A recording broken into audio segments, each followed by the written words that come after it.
Hello दोस्तों, स्वागत करते हुए स्टडी बाई पाल में। आज हम आपको पढ़ाने वाले हैं कक्षा 9 की मैथ में आपका जो चैप्टर है वो अध्याय 8 है। पाठ का नाम जिसका आपका अध्याय का नाम है चतुर्भुज। यानी आज हम आपको बेसिक में सारा कुछ बताएंगे कि चतुर्भुज क्या है, चतुर्भुज के प्रकार क्या हैं, इनकी क्या विशेषता है, सारी चीजें और चतुर्भुज की डेफिनेशन साथ ही साथ। तो ये बेसिक क्लास आपके लिए बहुत महत्वपूर्ण है, क्योंकि अगर अभी आप 9th में है, 9th की मैथ है चतुर्भुज, आप अगर बेसिक से पढ़ते हैं तो आपकी मैथ जो आगे चलकर इंटर तक की वो आपकी स्ट्रांग हो जाएगी।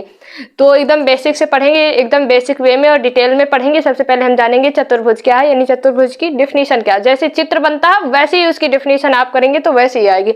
जैसे मैंने लिखा है कि चतुर्भुज एक बंद आकृति। जैसे मैं चित्र बनाऊं और चित्र के माध्यम से आपको समझाऊं तो ध्यान से देखना बच्चों। ये मेरा मार्कर से थोड़ा कम अच्छा बनेगा। ये क्या है? चतुर्भुज है। क्यों? चतुर्भुज जैसे नाम से ही आपको पता चल रहा है। चतुर मीन्स यानी चार, भुज मीन्स जिसकी भुजा, यानी चार भुजाओं वाली आकृति को हम क्या बोलते हैं? चतुर्भुज बोलते हैं। देखो ये हमारा बन गया चतुर्भुज। दिया है इसमें क्या कि चतुर्भुज एक बंद आकृति। तो ये देखो बंद, चारों तरफ से बंद है। तो ये चतुर्भुज क्या है? एक बंद आकृति है जिसमें कितनी भुजाएं होती हैं? चार भुजाएं।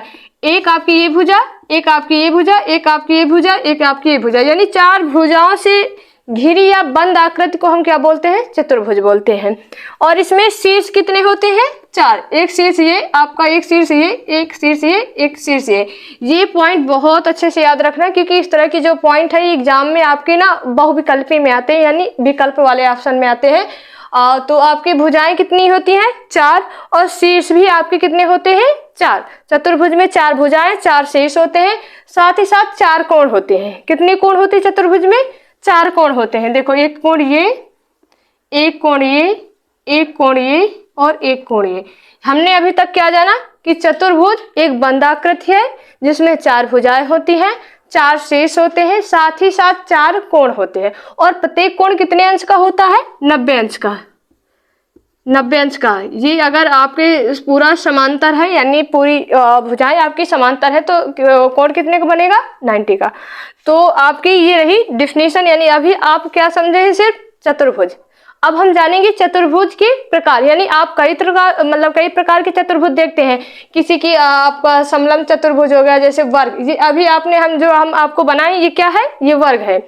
फिर आयताकार। आयताकार में क्या होता? आमने सामने की भुजाएं बराबर होती हैं। और रहता वो भी है, जैसे आपका कोई भी वस्तु है, आप ले लेंगे माचिस की डिब्बी वगैरह ऐसे करके। जैसे मैं ये बना रही हूं आपका आयताकार चतुर्भुज।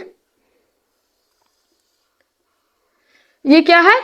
आयताकार चतुर्भुज है। इसमें जो ये सामने की भुजा और ये भुजा सेम होंगी, और ये वाली भुजा सेम होगी। इसका मतलब आयताकार चतुर्भुज क्या होता है? इसमें आमने सामने की भुजा क्या होती है? बराबर होती है। और इसमें भी आपकी कोण जो बनते हैं ये भी 90 एंगल के बनते हैं। कितने एंगल के? 90 एंगल के, यानी 90 अंश के कोण बनते हैं। और ये जो भुजाएं होती हैं ये आमने सामने वाली बराबर होती हैं। और इनका एक विकर्ण भी होता है। विकर्ण जो ये डाला जाता है, ये दोनों बराबर होते हैं, यानी एक दूसरे को बराबर पे काटते हैं। अगर आप जितनी दूरी इधर की देखेंगे उतनी ही सेम दूरी इधर की भी विकर्ण की होगी, और जितनी दूरी इधर होगी उतनी ही दूरी इसकी इधर होगी। यानी विकर्ण एक दूसरे को क्या करते हैं? समद्विभाजित करते हैं। वो सेम वर्ग में भी वही नियम लागू होता, वही आपका आयताकार चतुर्भुज में उसमें भी यही लागू होता है कि इसका जो कोण होता है ये 90 अंश का होता है, और इसके विकर्ण एक दूसरे को क्या करते हैं? समद्विभाजित करते हैं। क्या करते हैं? समद्विभाजित करते हैं। ये आपका वर्ग वाला है, मैंने एक प्रकार में बता दिया, और ये दूसरा प्रकार मैंने आपको बता दिया आयताकार। ठीक है। अब हम समझेंगे समांतर चतुर्भुज। पतंग में आप देखते हैं ना, पतंग आप उड़ाते भी हैं, तो पतंग में आपका ऐसा करके बनता है।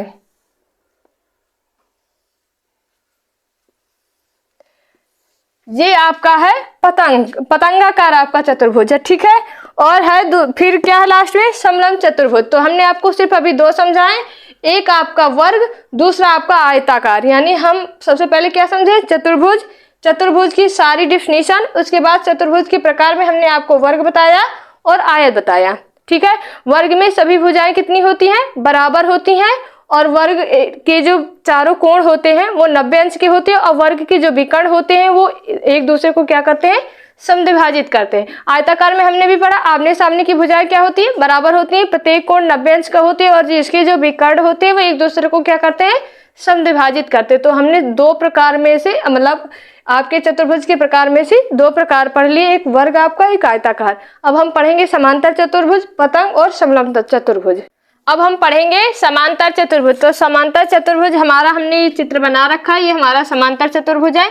इसमें जो सम्मुख भुजाएं होती है यानी आपकी ये जो भुजा है और ये आपकी जो भुजा है यानी ए और डी, बी और सी, ये दोनों क्या होंगी, बराबर होंगी। इसमें हमने विशेषताएं में लिख रखा है कि सम्मुख भुजाएं क्या होंगी, बराबर होंगी। किसमें, आपके समांतर चतुर्भुज में सम्मुख भुजाएं बराबर होती है और ये वाली भुजा आपस में बराबर होंगी। इसके जो कोण होंगी यानी जितना कोण ए होगा उतना ही कोण आपका सी होगा। सम्मुख कोण आपके क्या होते हैं, बराबर होते हैं। किसकी कंडीशन है, ये आपकी समांतर चतुर्भुज की, याद रखना। साथ ही साथ आसन्न कोणों का योग कितना होता है आपका, 180 होता है। जो इसका विकर्ण होता है वो एक दूसरे को क्या करते हैं, समद्विभाजित करते हैं। जैसे ये मैंने विकर्ण खींचा, ये एक दूसरे को क्या करेंगे, बराबर पे आपको समद्विभाजित करेंगे। जितना आपका इधर होगा उतना ही से उधर होगा। तो विकर्ण एक दूसरे को क्या करते हैं, समद्विभाजित करते हैं। ये हमारा किसका है, समांतर चतुर्भुज में हमने क्या पढ़ा कि सम्मुख भुजाएं बराबर होती हैं, सम्मुख कोण भी बराबर होते हैं और विकर्ण एक दूसरे को क्या करते हैं, आपको समद्विभाजित करते हैं। ये समांतर चतुर्भुज का। अब हम पढ़ेंगे पतंग यानी पतंगाकार में क्या पढ़ते हैं, इसमें जो भुजाएं होती हैं आसन्न भुजाओं का जो युग्म होता है, जैसे ये है आसन्न भुजाओं का युग्म, ये बराबर होता है, क्या होता है, बराबर होता है। और आसन्न कोणों का योग भी, युग्म जो आसन्न कोणों का जो युग्म बनेगा वो भी क्या होगा, बराबर होगा। जैसे ये हमारा कोण है और ये कोण, ये क्या होंगे, बराबर होंगे। ये कैसे कोण है, आसन्न कोणों का युग्म है।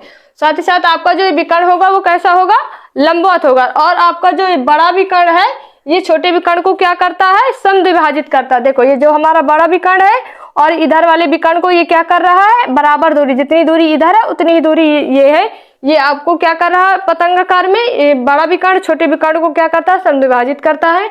ये हमारे पतंगाकार का है। तो ये कक्षा 9 की जो मैथ है इसमें चतुर्भुज आपके चैप्टर में आपको पूरा हमने बेसिक कवर करवाया, जिसमें हमने आपको चतुर्भुज की डेफिनेशन, चतुर्भुज की परिभाषा, सारी चीजें, साथ ही साथ चतुर्भुज के प्रकार, वर्ग आपका आयताकार, साथ ही साथ समांतर चतुर्भुज, पतंगाकार, इस तरह के हमने कई आकृतियों जो आपके बुक में आपके सिलेबस में दी हैं, हमने बहुत अच्छे से और बेसिक वे में आपको समझाया है।